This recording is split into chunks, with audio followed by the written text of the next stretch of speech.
This happened 2 years ago. My name is James, and my girlfriend at the time was Susie. Susie and I got into an argument about a girl.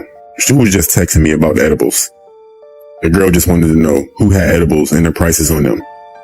I remember I used the bathroom, and after I came back to the living room, I saw Susie on my phone and she looked angry. She started asking questions about the girl. Regular questions. Am I cheating on her? Is she pretty? The most disturbing one was, if she was right here, right now, would I kiss her or my girlfriend? That was the PG version of what she really asked. I told her she texted me about edibles, and besides that, the girl doesn't even like guys. But I don't think my girlfriend knew that. So we continued to argue for about 20 minutes. I started to say this is stupid, and I remember looking at the clock and it was 11 p.m. Since she was staying over that night, I told her we should just stop fighting and try to get some sleep or watch a movie. We agreed and turned on a movie.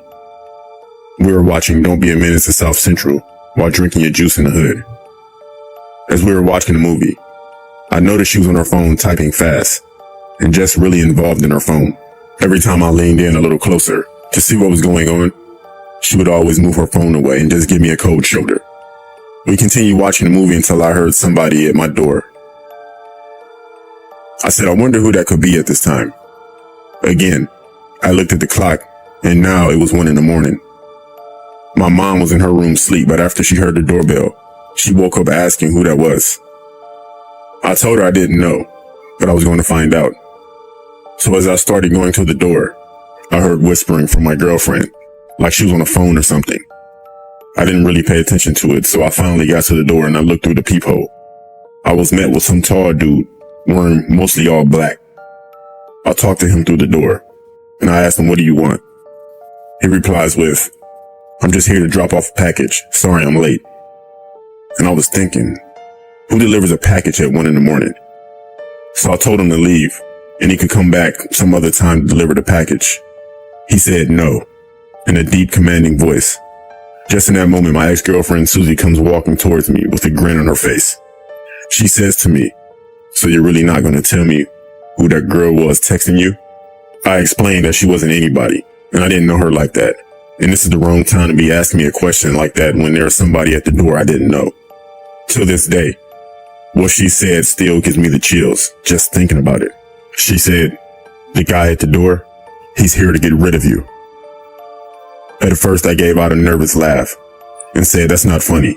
She said, yeah, it is. Well, at least for me it is. As this was going on, the guy at the door kept messing with the door handle, trying to get in.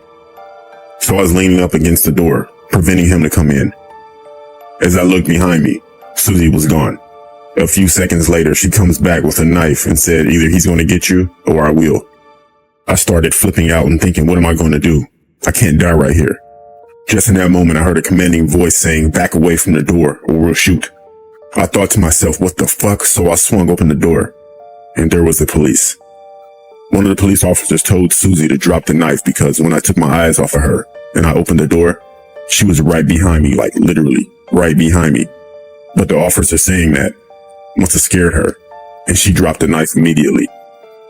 Apparently, while all this was going on, my mom called the cops and explained the situation the best she could. She pretended to be asleep so she wouldn't cause attention to herself and could get help as fast as she could. The police arrested both of them and took them to the station. Apparently, the guy that was there was her cousin. And the whole time the movie was playing, she was texting him, telling him to come over and quote unquote, deal with me. I'm just happy that I'm still here today. My mom saved my life. I don't even want to imagine what they would have done with me.